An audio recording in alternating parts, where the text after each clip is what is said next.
सबसे मजबूत।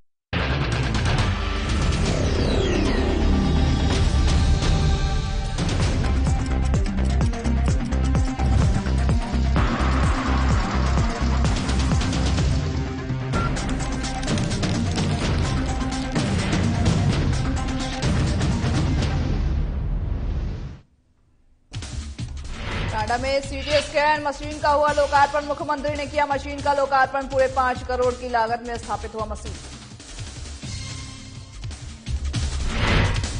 देश में बढ़ रही बंदिशें। बीते 24 घंटों में 3,148 नए संक्रमित मरीज। 7 लोगों ने तोड़ा दम। प्रदेश सरकार ने जनता को दी बड़ी सौगात। टक्का में 3 बड़ी योजनाओं का किया शिलान्यास। वहीं कैबिनेट मंत्री कंवर ने किया शिलान्यास। जहरीली शराब पीने से अब तक 7 लोगों की हुई मौत। 3 की हालत गंभीर। मामले में पूर्व प्रधान समेत 4 आरोपी गिरफ्तार। अनुबंध कर्मचारी ने सौंपा ज्ञापन। मुख्यमंत्री के नाम का सौंपा ज्ञापन। कर्मचारी के लिए स्थायी पॉलिसी बनाए रखने की मांग।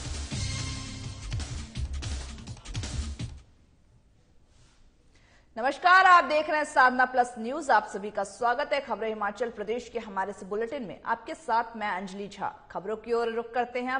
शुरू करते हैं अपने इस बुलेटिन के, जहां पर मुख्यमंत्री जयराम ठाकुर ने जिला कांगड़ा स्थित डॉक्टर राजेंद्र प्रसाद राजकीय चिकित्सा महाविद्यालय टांडा में लगभग 5 करोड़ रुपए की लागत से स्थापित सिटी स्कैन की मशीन का लोकार्पण किया है। ये 128 स्लाइस सिटी स्कैन मशीन राज्य के मरीजों को नवीनतम निदान सुविधा प्रदान करने वाली है।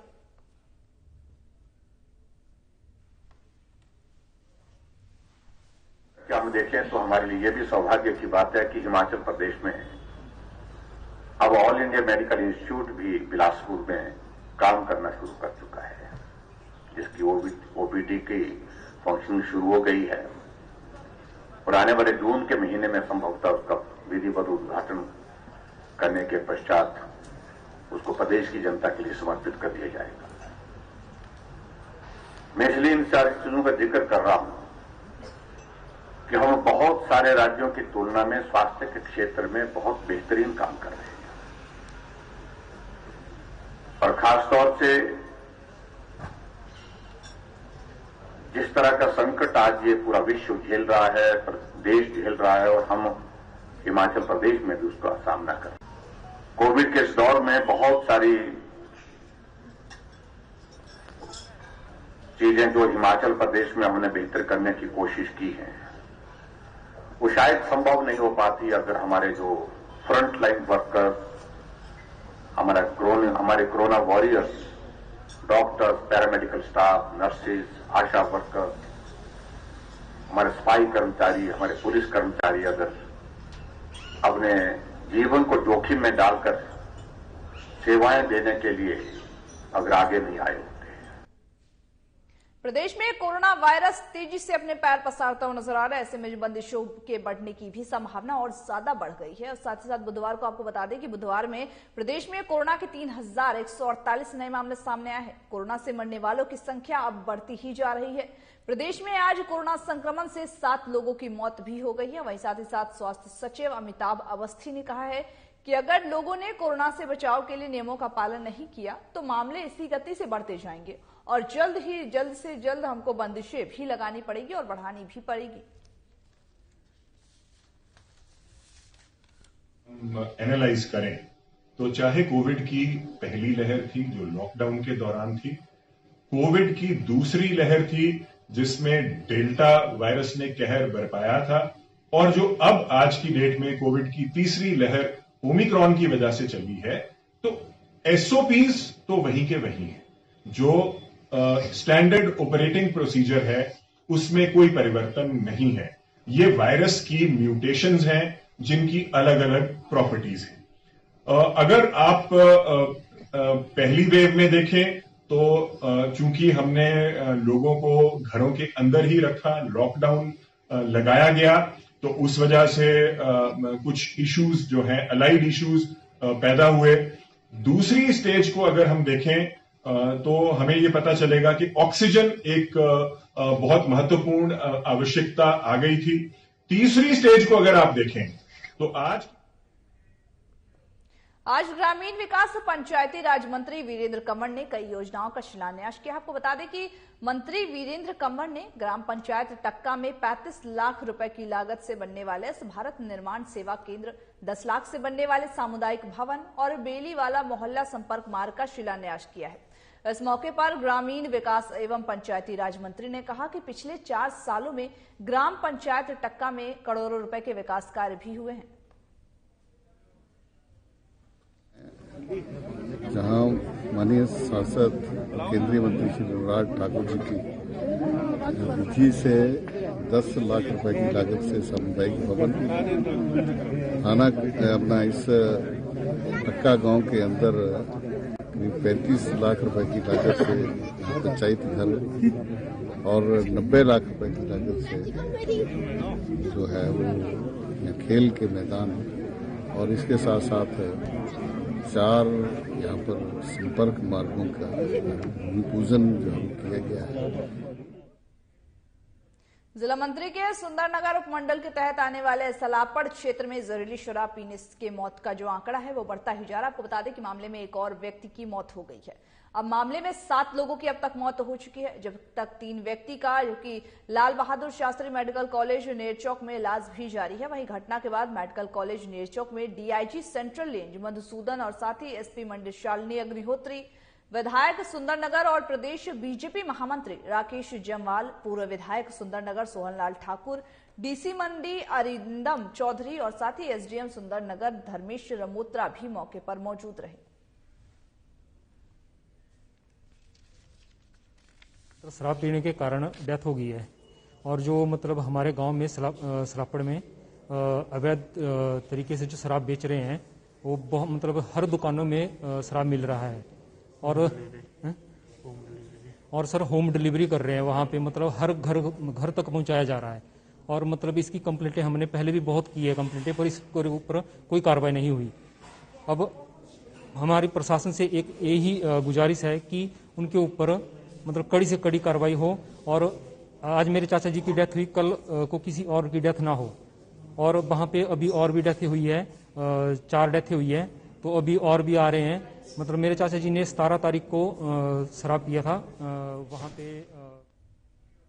अनुबंध कर्मचारी संघ स्वास्थ्य समिति जिला सिरमौर ने आज अपनी मांगों के समर्थन में एक ज्ञापन मुख्य चिकित्सा अधिकारी सिरमौर के मार्फत प्रदेश के मुख्यमंत्री को सौंपा है, जहां पर आपको बता दें कि जिसमें कर्मचारियों की समस्याओं से अवगत करवाते हुए उनके लिए स्थायी पॉलिसी बनाने की भी गुहार लगाई गई है। और साथ ही साथ आपको बता दें जहां पर यह गुहार लगाई गई है और उसको लेकर के चेतावनी भी दी गई है, अगर 25 जनवरी तक सरकार ने कर्मचारियों के हित में फैसला नहीं होगा तो कर्मचारी आंदोलन करेंगे और साथ ही साथ 2 फरवरी को पैन डाउन करेंगे, स्ट्राइक भी करेंगे।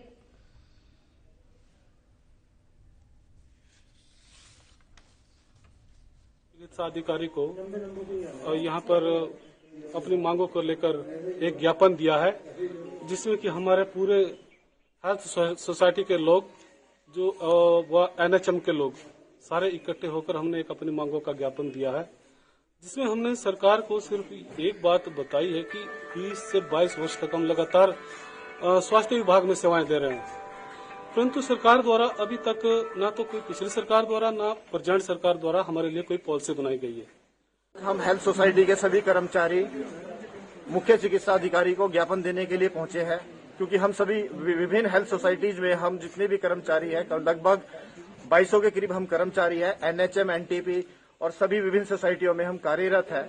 हमें 20-22 साल से सरकार ने ना तो हमारे लिए कोई पॉलिसी बनाई है, ना ही हमारे बारे में कुछ सोचा है। अभी जेसीसी की मीटिंग में हम गए थे तो सरकार ने आश्वासन दिया कि आपकी फाइल को हम भेज रहे हैं दिल्ली, लेकिन सरकार इसमें भी नाकाम रही।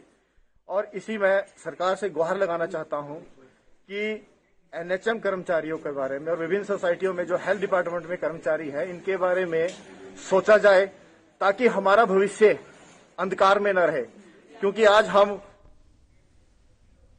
एनएचएम अनुबंध कर्मचारी महासंघ ने सरकार के खिलाफ मोर्चा खोल दिया और साथ ही संघ का कहना है कि उन्हें विभिन्न पदों पर सेवाएं देते हुए 23 साल से ज्यादा समय हो चुका है, लेकिन उन्हें सरकार की तरफ से कोई भी लाभ नहीं दिया जा रहा है। महासंघ ने सरकार को 25 जनवरी तक स्थायी नीति बनाने का अल्टीमेट जारी किया है। अगर ऐसा नहीं होता है तो 2 फरवरी को प्रदेश के समस्त एनएचएम कर्मचारी हड़ताल भी करेंगे।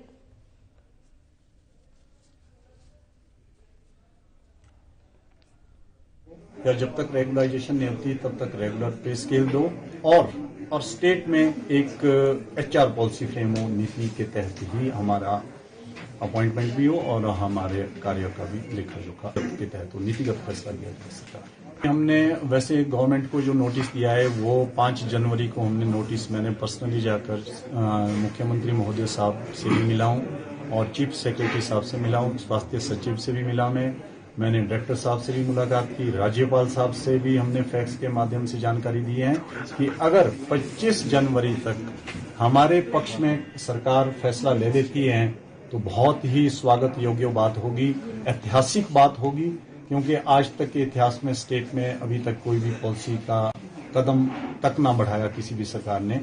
अगर वो फेलियर होता है 25 तक ये सकारात्मक कोई पक्ष में लेने के निर्णय लेने के लिए, तो 2 तारीख को सांकेतिक हड़ताल होगी, जिसमें अखिल भारतीय किसान सभा और अखिल भारतीय खेत मजदूर यूनियन के आह्वान पर मजदूर संगठन C2 और हिमाचल किसान सभा ने देश की पहली मजदूरों, किसानों और साथ ही खेत मजदूरों की संयुक्त हड़ताल के 40 साल पूरे होने पर हिमाचल प्रदेश के जिला और ब्लॉक मुख्यालयों पर प्रदर्शन किया है। प्रदर्शनों और सेमिनारों में इस आंदोलन के 10 शहीदों को श्रद्धांजलि भी अर्पित की गई और साथ ही साथ सरकारों की जन विरोधी नीतियों के खिलाफ संयुक्त आंदोलन भी की और साथ ही ज्यादा मजबूत करने की भी शपथ दिलाई गई है। शिमला में भी उपायुक्त कार्यालय के बाहर ये प्रदर्शन जारी है। प्रदर्शन हमने DC ऑफिस शिमला के बाहर किया है और इसी तरीके के प्रदर्शन आज पूरे देश में हो रहे हैं। हमारे प्रदेश में भी जगह जगह से ऐसी खबरें आई हैं कि इस तरीके के प्रदर्शन हुए हैं, सेमिनार हुए हैं, दूसरी तरह के कार्यक्रम हुए हैं। किस बात को लेकर? आज से ठीक 40 साल पहले सन 1982 में पहली बार जो देश की केंद्रीय ट्रेड यूनियनें हैं उन्होंने संयुक्त मंच से हड़ताल का आह्वान किया था, जिस हड़ताल में किसान संगठन और खेत मजदूरों के संगठन भी शामिल हुए और कुल मिलाकर ये पहला अनुभव। नैना देवी विधानसभा क्षेत्र के अंतर्गत पड़ने वाले नमहौल में चल रहे नमहौल क्रिकेट प्रीमियर लीग के फाइनल मैच का समापन हो गया। इस मौके पर पूर्व खेल मंत्री और नैना देवी के वर्तमान विधायक रामलाल ठाकुर ने बतौर मुख्य अतिथि तौर पर शिरकत की। यह है इन खेलों का आयोजन का आज की तारीख में अगर देखा जाए, नौजवानों को खेलों के प्रति कैसे प्रेरित करना है, और आज की तारीख में राष्ट्रीय स्तर पे भी और अंतर्राष्ट्रीय स्तर के ऊपर भी आज जो नशाखोरी चली है, आज कोई चिट्टा पकड़ा जाता है, कोई म्याऊ म्याऊ पकड़ा जाता है, कोई और भी ऐसी चीजें हैं जो बाहर से आ रही हैं और नौजवानों को खराब कर रही है। खबरें हिमाचल प्रदेश के हमारे इस बुलेटिन में बस इतना ही। मुझे दीजिए इजाजत और तमाम बाकी खबरों के अपडेट्स के लिए बने रहिए हमारे साथ और देखते रहिए साधना प्लस न्यूज।